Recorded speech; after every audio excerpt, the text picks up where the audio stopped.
Me llamo Marina Gálvez, tengo 58 años y vivo en un barrio antiguo de Sevilla, en un edificio con azulejos desgastados pero bien cuidados. Soy viuda desde hace casi 20 años.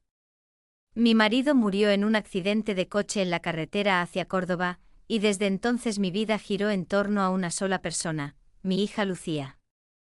La crié con el rigor de quien ha conocido la pérdida, pero también con la ternura de quien teme quedarse sola en el mundo.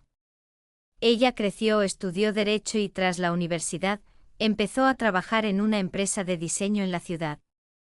Allí conoció a Adrián, un joven de mirada intensa, cabellos oscuros y modales educados.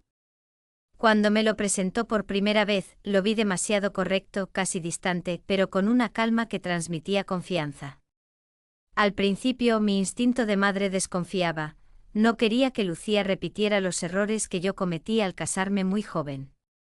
Pero Adrián fue derrumbando mis muros. Era respetuoso, amable y nunca levantaba la voz. A los pocos meses ya estaban comprometidos y finalmente se casaron en una pequeña iglesia cerca del río Guadalquivir. No podían permitirse alquilar un piso propio, así que vinieron a vivir conmigo. Será temporal, dijeron. Y yo sonreí, sabiendo que lo temporal a veces se vuelve eterno. Las primeras semanas todo era correcto. Adrián salía temprano a trabajar, Lucía volvía tarde, agotada de su jornada. Yo preparaba la comida, y en la mesa casi no había silencios incómodos. Sin embargo, con el paso de los días, algo invisible comenzó a tejerse entre Adrián y yo. Por las mañanas él se levantaba antes que Lucía y bajaba a la cocina donde yo ya hervía agua para el café. A veces me alcanzaba la taza, otras me ayudaba a cortar pan o queso. Las conversaciones eran pequeñas confesiones. Yo le conté que en mi juventud soñé con ser bailarina de flamenco, él me dijo que su verdadera pasión no era el diseño gráfico, sino escribir poesía. Esas confidencias, ligeras al inicio, se convirtieron en lazos silenciosos. Un roce al pasarme un plato, un cruce de miradas que duraba más de lo correcto. Me descubrí pensando en él mientras me arreglaba frente al espejo. Un vestido rojo de lino que guardaba para fiestas, unos pendientes largos que tintineaban cuando giraba la cabeza, incluso los tacones que hacía años no usaba, volví a ponérmelos, solo para ver cómo me miraba.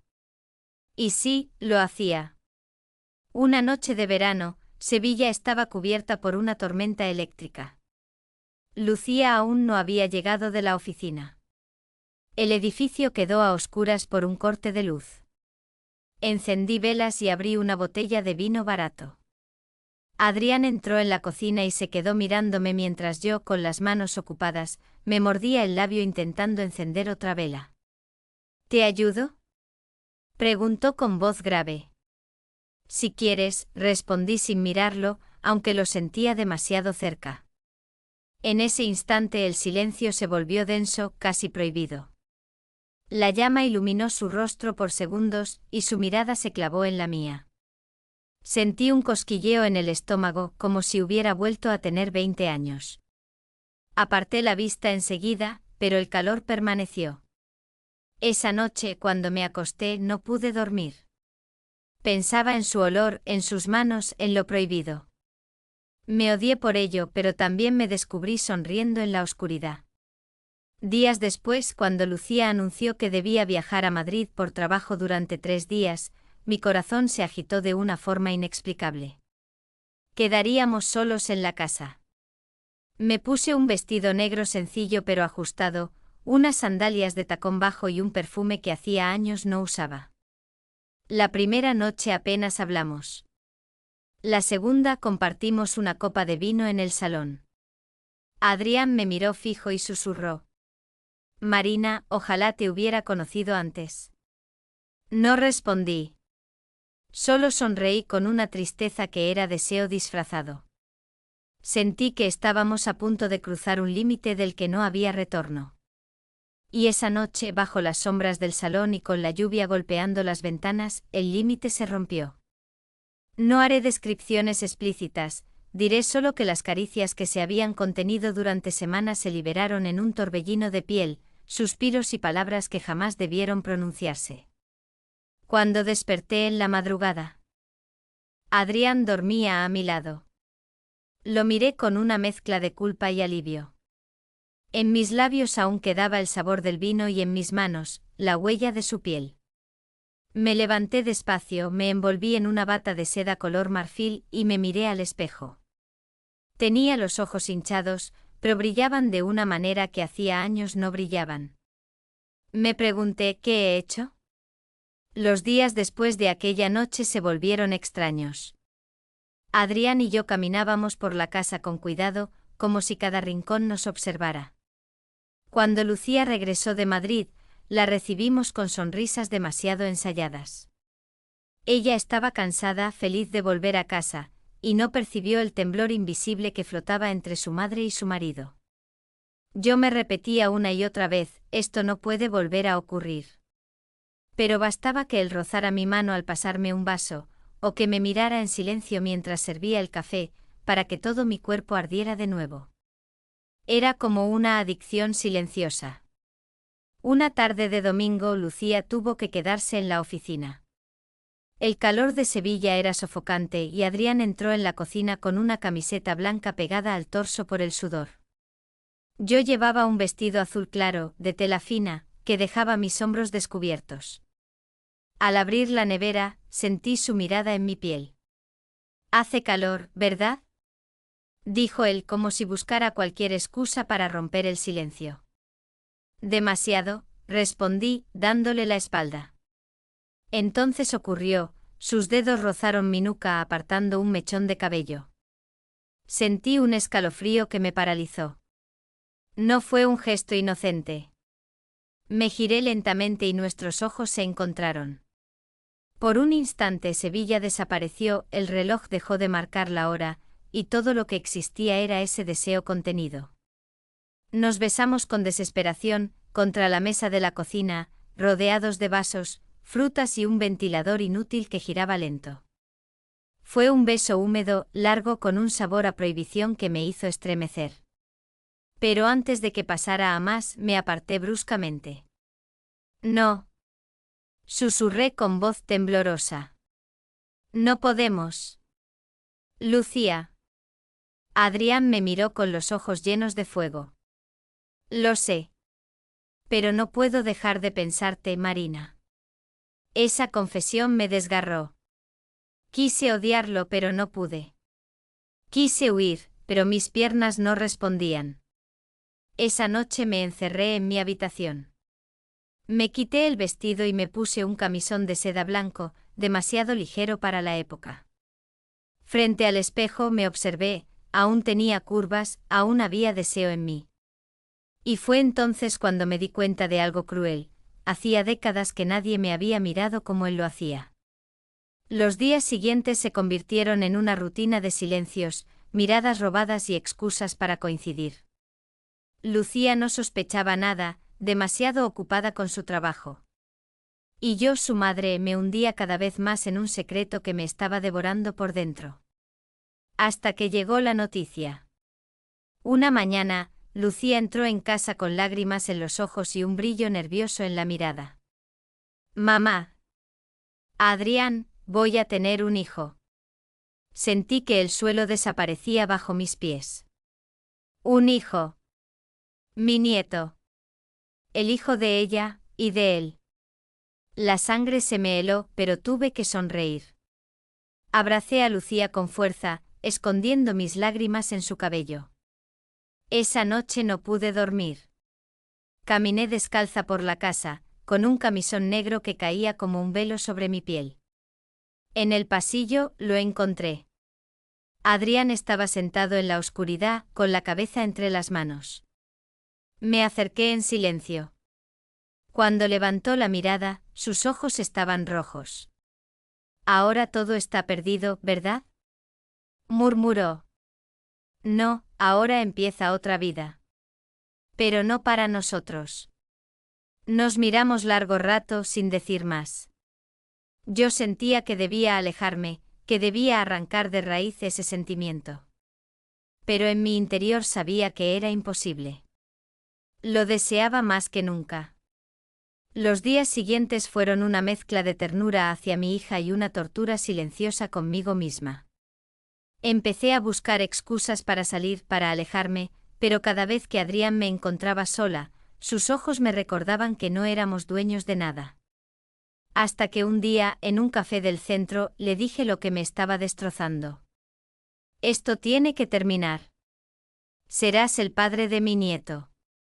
Y yo debo ser solo su abuela. Me levanté de la mesa antes de que pudiera responder. Caminé por las calles estrechas de Sevilla con el corazón desgarrado. Sabía que no sería fácil. Sabía que el silencio no borraría el fuego. Y sin embargo lo intenté. La decisión la tomé una mañana de viento caliente, cuando las macetas del balcón sonaban como castañuelas contra la barandilla. Preparé café, me puse una falda lápiz de color marfil, blusa de seda con lazada al cuello y unos mules bajos que dejaban ver mis tobillos. Me perfumé apenas con azahar, como si el aroma pudiera poner orden donde solo había fuego.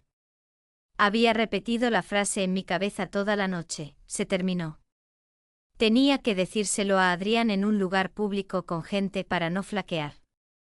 Elegí una cafetería estrecha junto al archivo de Indias. Las paredes olían a madera vieja y canela. Él llegó con una camisa azul arremangada y ojeras. Cuando se sentó, su mirada me acarició con una desesperación que me desarmó. Marina, dijo apenas un susurro. No, lo corté. Lucía espera un hijo. Tú vas a ser padre y yo tengo que ser abuela. No habrá más mensajes, ni miradas, ni nada que se parezca al deseo. ¿Me entiendes? Se quedó en silencio. Una pareja a nuestro lado reía por algo en el móvil. Yo apreté la lazada de mi blusa como si fuera un nudo de salvamento. No sé cómo vivir sin pensarte, confesó al fin. Pero si esto te hace menos daño, lo haré. Yo asentí, me levanté y con pasos medidos me fui. La lazada me rozaba la clavícula como un recordatorio fetiche, una pequeña tortura suave que me mantenía erguida. Regresé a casa y, esa noche, guardé mis tacones rojos al fondo del armario, como quien entierra un secreto. Los días siguientes fueron una disciplina militar, horarios precisos, charlas prácticas con Lucía sobre vitaminas y citas médicas, listas en la nevera, ropa del bebé en navegaciones online. Cuando Adrián estaba en casa, yo buscaba cualquier pretexto para estar en otra habitación. Si coincidíamos, la cortesía era perfecta, casi teatral. No había roces ni sombras. Solo un guión. Pero la casa no olvida. En los espejos a veces me sorprendía enderezándome el escote, ajustándome la media bajo la falda, como si mi cuerpo aún esperara una batalla que ya no podía pelear.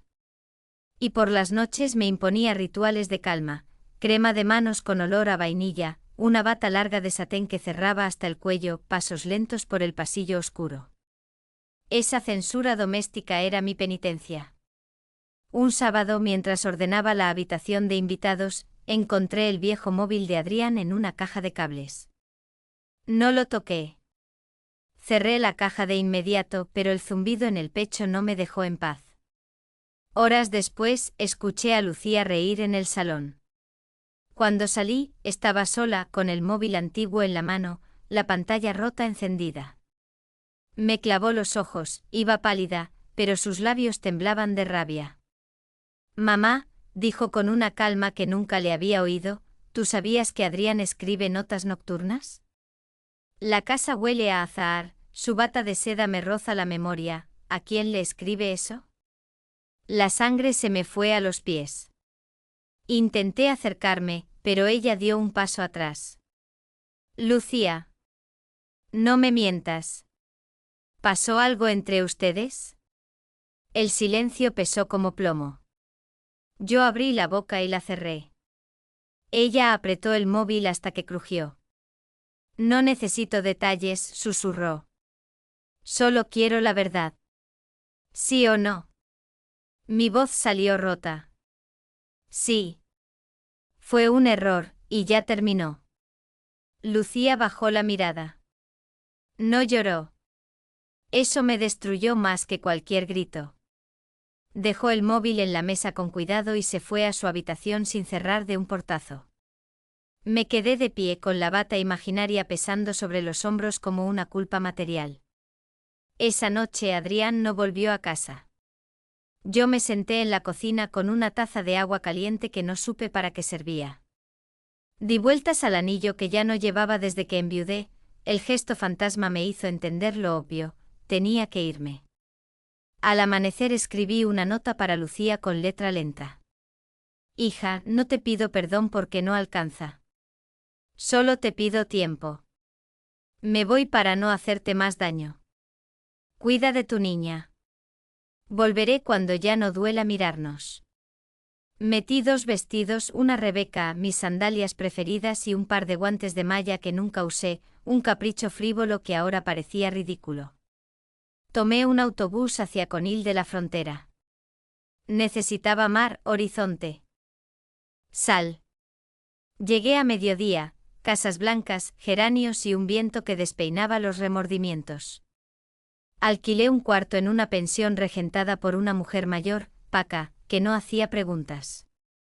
Le ayudé con las sábanas, lavé platos, fregué suelos. El trabajo me ordenaba la cabeza. Mis pequeños rituales continuaron pero mudos, medias negras bajo un vestido sencillo, solo para sentir una disciplina íntima, perfume en las muñecas antes de acostarme, como quien firma una tregua con su propio cuerpo. Nada de espejos largos, no quería verme entera. Adrián no llamó. Yo tampoco. Creí que el silencio sería un bálsamo. Pero cada paseo por la playa, cada ola rompiendo, traía su voz como eco. En las tardes escribía en un cuaderno, hoy no lo pensé hasta el segundo café, hoy resistí el impulso de ajustar la pulsera como si él la mirara. Convertí mis manías en casilleros y fui llenándolos de aire. Pasaron semanas. Una tarde Paca se asomó a la cocina con un gesto raro. Marina, te buscan. Me sequé las manos en el delantal y fui al zaguán. Lucía estaba allí con un vestido ancho y el vientre redondeado. Sus ojos tenían el color de la marea baja. No supe si abrazarla o pedirle perdón de rodillas. Ella me empujó con delicadeza hacia adentro. Solo quiero escucharte, dijo. Le conté lo indispensable sin adornos, sin dramatismo. Hablé de la noche de tormenta, de los cafés al amanecer, de mi error, de mi vergüenza y de mi deseo que había querido disfrazar de soledad. Cuando terminé el mar sonaba como una respiración al fondo. No sé si puedo perdonarte, dijo al fin. Pero necesitaba oírlo de ti. No me miró más. Se levantó, dejó un sobre en la mesa y se marchó con el paso sereno de quien carga 2 vidas, la suya y la que está por llegar. En el sobre una ecografía y una nota, se llamará Alba. El nombre me atravesó, yo había soñado con albas y amaneceres desde que la vi nacer. Esa noche no dormí. Al alba, qué ironía, salí a la playa con mis alpargatas y una Rebeca fina sobre la camisa. El viento pegaba el lino a mis muslos y me recordaba quién era y quién no podía ser. Me arrodillé frente al agua y susurré un adiós que no sabía a quién pertenecía. 2 días después apareció Adrián. No lo escuché llegar, fue el olor de su colonia lo que me alcanzó primero, como una sombra conocida. No deberías estar aquí, dije sin volverme. Lucía lo sabe todo, respondió. Y me ha dejado claro que a partir de ahora, solo seré el padre de Alba. Nada más. No me ha gritado. Eso fue peor. Nos sentamos en un banco mirando el océano.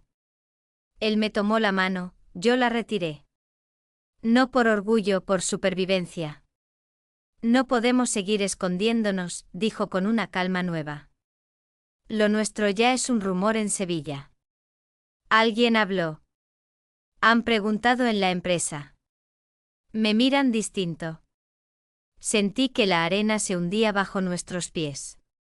Entonces no vuelvas, le supliqué. Empieza de cero con Lucía como padre. Déjame a mí con mis grietas. Adrián me miró con una firmeza que nunca le había visto. No voy a mentir más. Tampoco voy a exponer lo que fue nuestro. Pero si vienen por mí, no voy a fingir. Lo que sentimos existió. Y si nos obligan a hablar, hablaremos a nuestra manera. No respondí. Al caer la tarde compré pan y fruta para la pensión. En la puerta, un hombre joven con una mochila y una cámara me interceptó. Marina Gálvez. Trabajo para un medio digital. En Sevilla circula una historia, suegra, yerno, embarazo, silencio. Me han dicho que usted podría. Le cerré la puerta con suavidad. Paca me miró desde el pasillo. Hija, el mar trae y se lleva. Pero lo que flota siempre termina en la orilla. Esa noche dejé un par de guantes de malla sobre la mesilla, como si fueran alas rendidas. Me puse medias color humo bajo la falda, un gesto mecánico que me hacía sentir protegida. No dormí. Afuera el viento golpeaba los postigos. Por primera vez tuve la certeza de que la historia que había intentado enterrar empezaba a caminar sola, con nuestras huellas bien visibles en la arena. Al amanecer, llamaron de nuevo a la puerta. Esta vez no era un periodista cualquiera. Era un abogado en nombre de Lucía. Traía papeles, un léxico frío y un gesto de respeto profesional, custodia. Régimen, discreción, daños morales. Mientras leía, escuché el mar como un tambor de guerra. Y comprendí, huir ya no servía. Si el mundo quería nuestra versión, sería la nuestra, no la de nadie más. Respiré hondo, apreté la lazada de mi blusa, mi pequeño tormento consentido, y dije: de acuerdo. Hablaré. Pero lo haré yo con mis palabras. El abogado inclinó la cabeza, guardó los documentos y se marchó. Quedé sola, con el corazón golpeando como una puerta vieja. En el cristal del aparador me vi de cuerpo entero por primera vez en semanas, medias gris humo, blusa crema, falda marfil. Una mujer de pie. No una sombra. Y sin embargo sabía que el precio de esa postura aún no estaba pagado. Acepté hablar. No porque quisiera contar nuestra historia al mundo, sino porque comprendí que el silencio se había convertido en un arma contra mí. La prensa ya fabricaba titulares: la viuda sevillana y el yerno enamorado. Había fotos nuestras entrando juntos a un mercado, saliendo de la iglesia de San Lorenzo, incluso una imagen borrosa de una terraza donde compartimos un café. La gente rellenaba los huecos con veneno. Adrián me buscó una tarde en la playa. Yo llevaba un vestido blanco largo, de lino, que se pegaba a mis piernas con la brisa. El viento levantaba mi sombrero de paja y mis sandalias quedaban medio enterradas en la arena. Él me miró como si viera un espejismo. Ya no podemos escondernos, Marina, dijo con voz firme. ¿Y qué quieres? ¿Que nos convirtamos en espectáculo? Quiero que nos convirtamos en verdad. Me quedé callada. Pensaba en Lucía, en mi nieta que aún no había nacido. Pensaba en mi propio reflejo en los espejos de Sevilla, siempre ajustando mis medias, siempre controlando mi bata de seda, como si todo eso fuera a contener un incendio. Pero el fuego ya ardía en las calles, no solo en mi pecho. Finalmente accedí a dar una entrevista en un canal local. Fue discreta, en un salón pequeño con paredes claras. Me puse un vestido verde botella hasta la rodilla, con cinturón fino y tacones moderados. Quería mostrarme como lo que era, una mujer adulta, no una caricatura. Adrián estaba a mi lado, con traje sencillo. La periodista nos preguntó: ¿qué fue lo que vivieron? Una aventura, un error, un amor. Yo respiré hondo. Miré la cámara y respondí: no lo sé. Fue deseo, compañía, cariño, y también pecado. Quizá todo junto. Pero nunca fingimos. Adrián asintió. La entrevista duró 20 minutos. Al día siguiente, Sevilla y medio país ardían en comentarios. Algunos nos insultaban con palabras que preferiría olvidar, otros, en foros y redes, nos defendían diciendo que el amor no entiende de edades ni papeles. Era un campo de batalla. Lucía, en cambio, guardó silencio. No respondió a llamadas ni a mensajes. Cuando Alba nació semanas después, no me avisó. Me enteré por una vecina que aún me escribía desde Triana. Lloré sola en la pensión, con un pañuelo de encaje en las manos que apreté hasta romper el hilo. Paca, la dueña de la pensión, me abrazó esa noche. Hija, la culpa no se cura con entrevistas. Solo con tiempo. Pero yo no tenía tiempo. Tenía un corazón que cada vez latía más débil, un amor que me drenaba la vida. Adrián, mientras tanto, lo perdió todo, lo echaron de su empresa, los amigos dejaron de invitarlo a cenas, y su familia lo trató como a un traidor. Lo veía llegar cansado, los zapatos manchados de polvo, los ojos apagados. Nos mudamos juntos a una casa semiderruida en las afueras de Conil.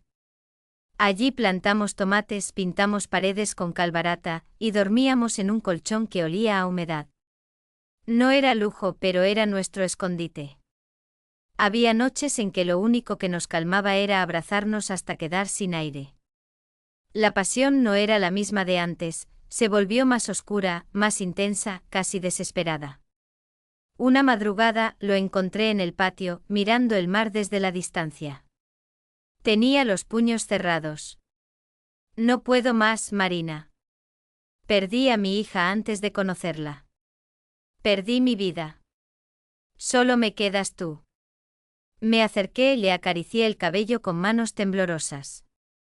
Yo llevaba solo una bata de algodón fino, que dejaba entrever mis muslos bajo la luz de la luna. Él apoyó la frente en mi vientre y lloró en silencio. Días después, llegó un abogado en nombre de Lucía. Traía papeles, demanda de custodia, solicitud de pensión, acusaciones de daño moral. Pero lo que más me heló fue su última frase. Hay productoras interesadas en su historia. Si aceptan contarla, podrían ganar dinero. Ustedes ya son un símbolo de la decadencia moral moderna. Lo eché de la casa. Adrián estaba blanco como la cal de las paredes. Nos quieren exhibir como monstruos, susurró. Y lo peor es que algunos nos verán como héroes, respondí. Esa noche apenas hablamos. Yo me puse medias negras bajo una falda estrecha, un gesto absurdo en una casa sin ventanas decentes. Lo hice porque necesitaba sentir que aún podía elegir, aunque fuera mi ropa. Me miré al espejo rajado y apenas reconocí a la mujer que había sido. Al amanecer, Adrián me abrazó fuerte. No sé si sobreviviremos, Marina. Pero prefiero caer contigo que respirar sin ti. Yo no contesté. Solo lo besé con un hambre antigua. En la mesa los papeles del abogado seguían ahí, recordándonos que el mundo estaba listo para devorarnos. Y supe con un escalofrío que lo peor aún no había llegado. La calma en aquella casa en ruinas duró poco. Afuera el mundo seguía hablándonos aunque cerráramos ventanas. Los rumores crecían y una tarde mientras recogía ropa del tendedero, escuché voces en la calle. Dos hombres hablaban bajo pero alcancé a oír, ahí viven, los de la historia. Sentí como la sangre me bajaba de golpe. Esa noche Adrián no pudo dormir. Caminaba de un lado a otro con la camisa desabrochada, el pecho descubierto y un cigarro apagado entre los dedos. Yo me acerqué en silencio. Llevaba una falda larga color burdeos y una blusa ligera que apenas me cubría los hombros. El roce del lino contra mi piel era como un recordatorio de que aún estaba viva. Van a quitármelo todo, Marina, dijo de repente. Mi hija, mi nombre y a ti también. Ya lo hicieron, Adrián. Ahora lo único que tenemos somos nosotros. Se sentó frente a mí y tomó mis manos. Sentí sus dedos ásperos rozar mis muñecas, donde aún llevaba una pulsera de plata. Ese roce me estremeció más que cualquier caricia. Fue entonces cuando comprendí que el deseo ya no era fuego, era cadena. Un fetiche íntimo doloroso que me mantenía sujeta a él aunque supiera que todo estaba perdido. Pasaron semanas así, escondidos, viviendo de lo poco que teníamos. Vendí los pendientes de mi boda, un par de mantillas de mi madre. El dinero apenas alcanzaba. Y cada día Adrián se veía más cansado, más derrotado. Sin embargo, cuando me abrazaba en la cama, su cuerpo aún temblaba con la misma necesidad de aquella primera noche de tormenta. Un amanecer, me desperté con él llorando a mi lado. Sus lágrimas caían sobre mi hombro. No puedo darle nada a Alba, murmuró. Ni siquiera mi apellido limpio. Lo abracé fuerte. El corazón me dolía tanto como sus palabras. Poco después enfermé.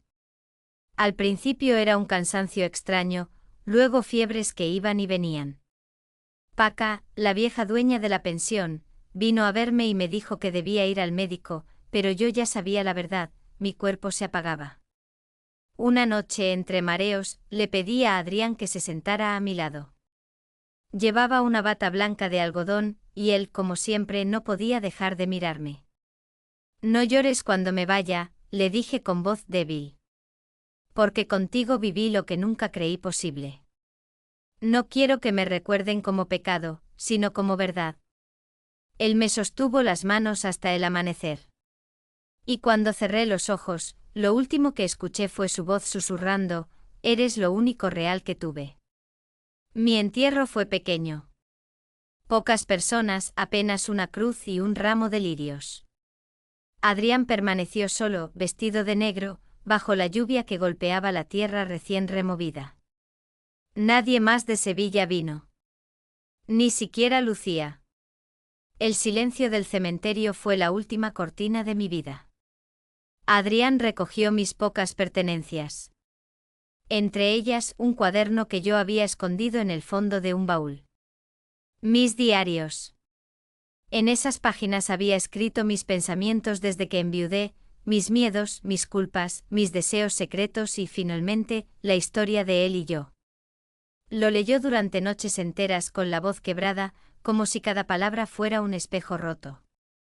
Meses más tarde se armó de valor y buscó a Lucía. No quería disculparse, quería entregarle ese cuaderno. La encontró en Madrid, a la salida de una escuela. Lucía llevaba de la mano a Alba, que ya caminaba torpemente. Adrián se inclinó y la niña lo miró con curiosidad. No dijo nada. Solo dejó el diario en manos de Lucía. Cuando crezca, léaselo, dijo con calma. Que sepa quién fue su abuela. Lucía lo aceptó en silencio. No hubo abrazo, no hubo perdón. Solo una mirada cargada de todo lo que jamás se diría. Adrián se marchó. Nadie sabe dónde terminó. Algunos dicen que volvió a Sevilla, otros que se perdió en la costa de Cádiz. Lo único cierto es que años después, Alba encontró aquel diario en un cajón de su madre. Lo leyó en secreto página tras página. Y al terminar, escribió una carta. Abuela, no te juzgo. Entiendo. El amor no siempre es limpio, pero es verdadero cuando no se calla. La carta nunca llegó a destino. Pero Alba, con apenas 20 años, tomó un tren hacia el sur. En una playa solitaria, vio a un hombre envejecido con barba blanca y mirada cansada, sentado en una silla plegable mirando el horizonte. Se acercó despacio. ¿Eres Adrián?, preguntó con voz temblorosa. El hombre levantó la vista.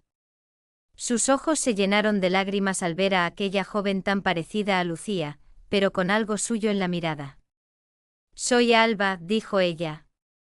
Él no respondió. Solo abrió los brazos. Y el mar, detrás, rugía como si guardara un secreto demasiado grande. La historia parecía terminar allí, pero la carta que Alba no envió seguía en su bolso, esperando ser descubierta algún día. Quizás ese día revelaría un secreto aún más profundo.